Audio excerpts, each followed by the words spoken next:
Hope you enjoy everyone. And thanks for watching. This is Sellavin. I was giving my latest review on Yu-Gi-Oh! Arc 5, episode 140, the Pendulum of the Soul. And this was a good episode. Very, very good. Anyway, let's get started. Alright, that's it. It's now up to Reiji to fight Zarc now and to try to find Yuya's spirit that's still living inside of him. He takes up the mantle of taking up all the feelings of everyone around him, all the lances. They're gonna try to find a way to bring Yuya out, and he takes the pendulum stone, from the pendulum necklace from Saratari. He uses it, say, I'm gonna to bring you forth, So Renji, he starts out right away using new pendulum monster scale 8, scale 8 and scale 2 Slughorn and scale, new pendulum savant monsters. He also manages to not only do that, he also summons upgrade of his 3 signature other monsters, DDD. These are all upgrades to his original DDD monster that we first saw. Upgrades to Caesar, Alexander, and Tenjin, or known as in the TCG in his duff form Genghis. These are all upgraded forms. So it went from rank 4 to rank 6. Hey, it's called High King Caesar, High Executive King Caesar. Alexander went from a level 7 to a level 10, which is pretty cool. And also, there's Tenji, which was, and he didn't even use monsters on the field. He used monsters in the graveyard that are already used. They used for his secret to banish them right away. And summoned out Tenji. Tenji upgrade would have 4 arms. All these monsters are OP. Like Alexander was the most at 3,000, and Caesar and Genghis was at 2,800. These were all the upgrades of his signature monsters. And right away he just went straight to work. And not only did he increase his highest monster attack points by double, which was Alexander, which was 6,000, he also managed to steal away Zarc's pendulum abilities, keeping the Supreme Gate's infinity and zero inert to keep him from summoning any more monsters, but also using his effect to his advantage, making sure his life points don't go up when he takes damage anymore, which is pretty cool. He even smashed the breath with some of his Dark Moon monsters, and increasing his remaining 2, which is Caesar and Genghis, his attack points by 1,800 apiece, which is pretty impressive. He completely dismantled Zarc, making him went down to 2,800 life points, which is pretty impressive, We even get to see a shot of Reira. He's talking with Rei, how he offers himself to Rei. Reira, he made Rei an offer to use his body as a vessel, so that Rei can use it. We didn't get to see Rei in the flesh, her true body. We get to see that she needs a vessel, a body to duel, so she uses Reira. We get back to Tenji and Zarc's duel. Zarc is he's just laughing, at Renji, laughing, even though he took all this damage. He still thinks that Pendulum, was created by Yuya. He tells them that he was the one who created Pendulum when the world was divided. That he created it as a tool for his revenge. So when he will return, that he could defeat Rei again. Like, this is all about this is all about how he lost the last time. Excuse me. That he lost the last time around. That this time there's going to be no mistakes, and that he was going to defeat Rei no matter what. So basically, he used this as an opportunity for his revival. Pendulum. We even get to see Yuya for a bit. Yuya is struggling inside him. That's proof that he's inside of him.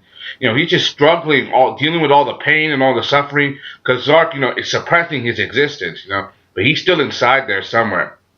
And then it's Zarc's turn, and how he summons all the monsters. All the darks, all his Supreme King Civet Dragons. He summons an Odd Eyes and Clearwing, Dark Rebellion, and Star Venom. He summons out all the monsters. We even get to learn Star Venom that he has the ability to do piercing damage and give them to all his monsters and steal their attack points. Right, and even tiers the attack points of monsters that were already destroyed. Star Venom displayed that ability before, but this time it's different, more OP. Star Venom being the most powerful, considerably, of all the other dragons. We got to see him at the end. It was the last.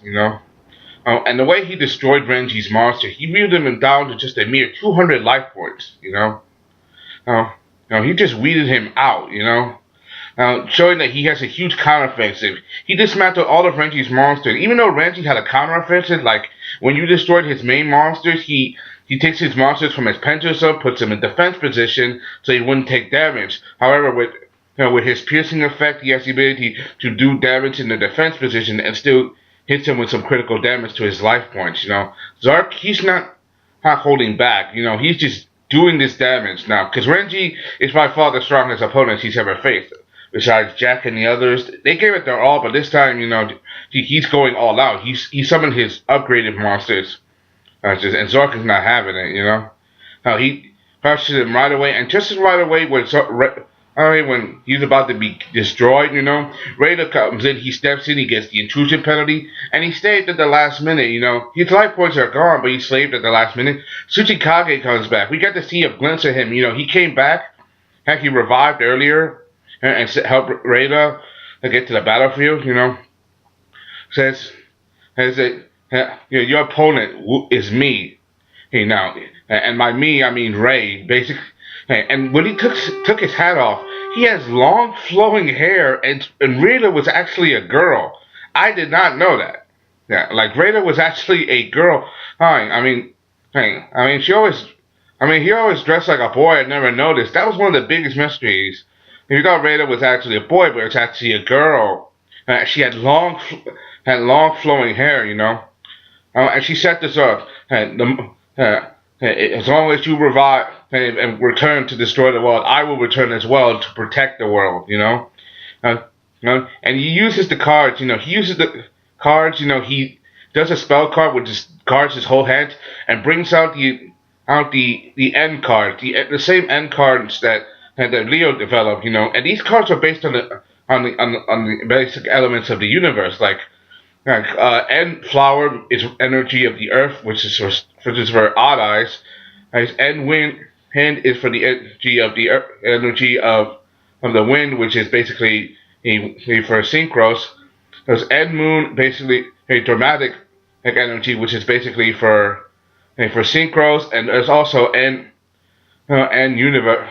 And birds, and moon is also for, fusion monsters, Basically, he took the basic principles of the universe and the elemental energies and put them in the card form. Not only did he use those cards to weaken Zarc's monster, but he removed them completely. Like, for example, he turned every monster from one monster to the other. Like, for example, he turned fusion monsters to normal monsters, negating their effects, and he did this to all the monsters, including Zarc's himself. Basically, he weakened Zarc by getting rid of his monster's main abilities and making him more vulnerable. This way he wouldn't have such a super OP ability, because Zarc is a combination of all the summonings.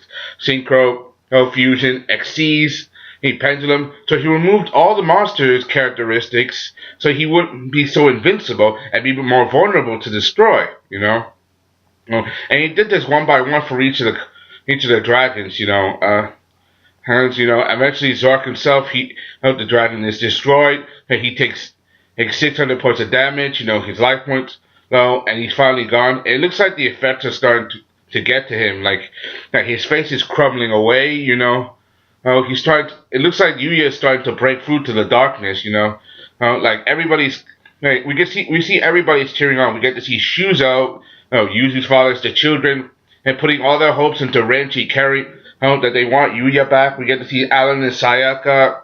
So many people are betting their hopes on the line. Jack, Tori, Haka, everybody is taking their eyes and keeping their eyes on this duel.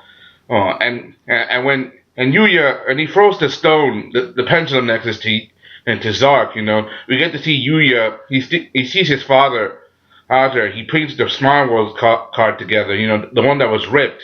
And that's a sign to his father to keep going, basically, and to keep entertaining and to move forward. And his eyes go back to normal, and he draws a new card A Pendulum. It's called Small Universe, and it's a quick play magic card.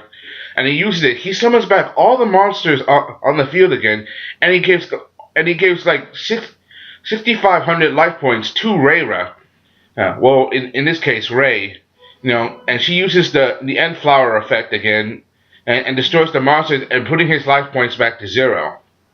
And Zarc, and struggling with Yuya. It's kind of reminiscent of how Merrick was. He struggled with his inner darkness. He had a dual plated personality. The darkness would leak out of his face. It's the same thing. It has so many moments. And when the darkness finally came out of him, Ray, knew that he'll be just scattered across the dimensions again, and he will probably revive. But this time, Ray decides to herself, sacrificing herself and absorbing the darkness within to herself. There's this blinding light. And we have to see Yuya, who's alone, and this whole world is like blinding light. Like we have no idea where he is. I see the preview. It looks like it's gonna be going back to the junior arc league. It looks like something has happened. Like the world has gotten a reset. And I don't know what happened, but it looks like looks like they definitely won, but at what cost? Anyway, that's all I gotta say. Hope you enjoyed this watching. Alright, thank you. And go to my friend Dylan's YouTube channel. Coolest Gamers, Yugioh everything. He's good at all these videos. He'll probably give you more details. I saw his live reaction. It was pretty awesome, He'll probably give you more details on this, and there's also his review for Dark Side of Dimension. I haven't seen the movie yet, but I'm about to go watch the movie right now. So I'm going to be out. Hope you enjoyed watching. Comment, subscribe. Thank you. This is I was giving my latest review on Yu-Gi-Oh! Arc 5, Pendulum of the Soul. I'm out. Peace. Bye.